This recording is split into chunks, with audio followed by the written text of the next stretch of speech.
আমরা ভাবি কি যে না দেশ তো স্বাধীন আছে, ওই যে 47-এ যে সীমানা পেয়েছি ওই তো এখনো আছে, সেই পতাকাই তো আমরা বাংলাদেশ তো নাম স্বাধীন হয়েছি, আমাদের দেশ তো আর কেউ নেয়নি, না নেবে না। আধুনিক যুগে আগে একবার আধিপত্যবাদের সংজ্ঞা ছিল আলাদা। আগের রাজা বাদশারা তার সৈন্য সামন্ত লর্ড বহর নিয়ে এক একটা দেশ জয় করত, ভূখণ্ড দখল করত, আর সেই রাজ্যের রাজা হতো। এখন ওইভাবে লর্ড বহর নিয়ে রাজ্য জয় করবে না, ভূখণ্ড আপনার থাকবে, কিন্তু রিমোট কন্ট্রোল হবে আধিপত্যবাদীদের আগ্রাসী চরিত্রে। তোমার রাজনীতি, তোমার অর্থনীতি, তোমার শিল্প কল কারখানা, আমি যে প্রেসক্রিপশন দেবো আমার প্রেসক্রিপশনে চলতে হবে। এটি হচ্ছে আগ্রাসী আধিপত্যবাদের আধুনিক রূপ। আমাদের ওই শুধু সেটাই আছে, আর সব আমরা বিদেশিদের কথায় চলছি নাকি বলেন? যেখানে আমাদের রেলের কোনো উন্নতি হচ্ছে না, ওনারা প্রেসক্রিপশন দেবেন, IMF ওয়ার্ল্ড ব্যাংক বলবেন তোমরা পাট কল বন্ধ করো, রেলের এত পথ বাড়ানোর প্রয়োজনে বাজেট তোমরা কমাও, এখানে তোমরা ভর্তুকি দাও, তা নাহলে আমরা সাহায্য করবো না, আমরা এইড দেবো না। এগুলো সব বিদেশি প্রেসক্রিপশন, কথা বুঝে আসছে তো? আর আমরা আপাতত ক্ষমতা গিয়ে ভাবি যে না এত বিলিয়ন পাইতেছি, তো নিলে তো আমার মন্ত্রী মিনিস্টার দলীয় লোকেদের ঠিকাদারি চাঁদাবাজি কিছু ভাগ তো তারা পাবে, রেলের কপালে যা আছে জাগিয়ে আমরা কিছু নিয়ে নিই, তারপরে কত হাজার কোটি টাকা ঋণ ফেরত দিতে হবে ওইটা আমার দেখার দরকার নেই, ওটা পরে কপালে কি আছে যে আছে সে পরে দেখবে। এই করে সরকার আসে আর যায়, রেল তো আর তুলে নেওয়া যায় না। আমরা থাকি আমাদের কপালে দুর্ভোগ নিয়ে তিলে তিলে। আমাদের এই পেশা, আমাদের এই খাত, বাংলাদেশের যোগাযোগ খাতের এত বড় একটা নেটওয়ার্ক, সেটাকে আজও আমরা আধুনিকীকরণ করতে পারলাম। বিশ্বের কত বড় জায়গায় আধুনিক রেলপথ, রেল যোগাযোগ শুরু হয়েছে। জাপানে আমার 2বার যাওয়ার সুযোগ হয়েছে। জাপানের নাম তো শুনেছেন, জাপানের শিল্পোন্নত দেশ, ওখানে বুলেট ট্রেন আছে, ওদের রেল লাইন স্টেশন।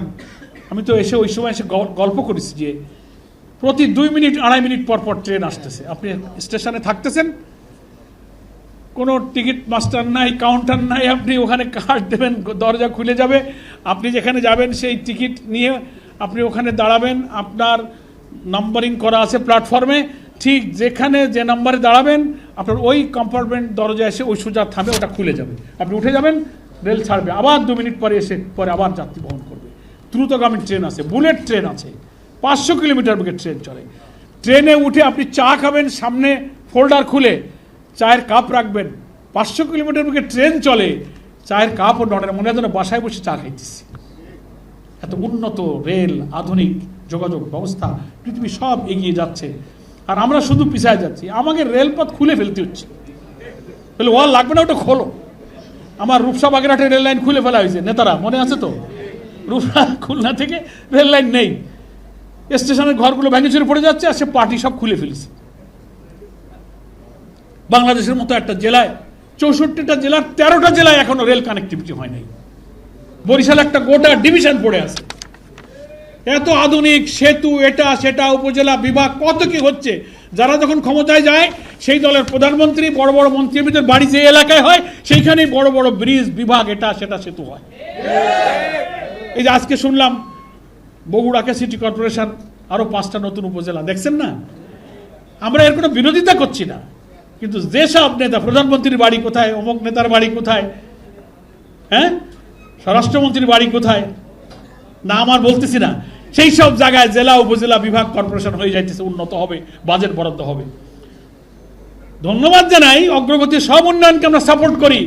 তাহলে যে দলের নেতারা প্রধানমন্ত্রী আর স্বরাষ্ট্রমন্ত্রী, আইনমন্ত্রী হবে না, সেই এলাকার কোনো উন্নয়ন হবে না। উন্নয়নকে যদি বৈষম্যহীন করতে হয় তাহলে জাতীয়ভাবে আপনি জরিপ করুন, সার্ভে করুন, কোথায় রেল লাইন নাই, কোথায় সড়ক যোগাযোগ, নানান নেটওয়ার্কের প্রয়োজন। ইনসাফপূর্ণ মানবিক বাংলাদেশ গড়ার জন্য এই সরকারকে সে দায়িত্ব পালন করতে হবে। এই জন্য যে জুলাই আগস্টের গণ আন্দোলন, গণ অভ্যুত্থানে আমাদের তারুণ্যের অজেয় শক্তিরা কিন্তু এই স্লোগানে দিয়েছিল যে উই ওয়ান্ট জাস্টিস, আমরা চাই সুবিচার, ন্যায় বিচার। সেই বৈষম্যহীন বাংলাদেশের জন্য সহস্রাধিক জীবন, 30-40 হাজার লোক আহত, ক্ষত বিক্ষত হলো। আপনারা সেই রক্তের উপরে ক্ষমতায় বসে আপনারা আবার জাস্টিসের বদলে ইনজাস্টিস করতেছেন, উন্নয়নের ক্ষেত্রে সমতা রক্ষা করছেন না। বৈষম্যহীনতার জন্য সংগ্রাম করলাম, আপনারা এখন সেই বৈষম্যপূর্ণ সমাজ গঠন করার চেষ্টা করছেন। সেই জন্য রেলওয়ে এমপ্লয়িজ লীগের আজকে যে কয় দফা দাবি পেশ করা হয়েছে, পে স্কেল, এবং সেখানে কর্মরত শ্রমিক কর্মচারীদের নানান পেশার নানান ধরনের যে সমস্ত অসুবিধা দাবি দাওয়াগুলো আপনারা সেগুলো অবিলম্বে এই সরকার মানবেন। সামনে 7ই জুন থেকে বাজেট অধিবেশন শুরু হবে। রেল খাতকে সমৃদ্ধ সংস্কার বিকশিত করার জন্য রেলের শ্রমিক কর্মচারীদের যে দাবি দেওয়া তাদের যে সমস্ত বঞ্চনা শোষণ জুলুম থেকে মুক্ত করার জন্য একটা আধুনিক রেল গড়ে তোলার জন্য প্রয়োজনীয় বাজেট বরাদ্দ দিয়ে আগামী বাজেটে বাংলাদেশের রেলকে বিশ্বের বুকে একটা আধুনিক রেল হিসেবে গড়ে তোলার প্রস্তাবনাই সরকারের পক্ষ থেকে আসতে হবে। বাংলাদেশ রেল এমপ্লয়িজ লীগের এই জাতীয় সম্মেলনে আমি সরকারের কাছে সেই দাবি জানাচ্ছি।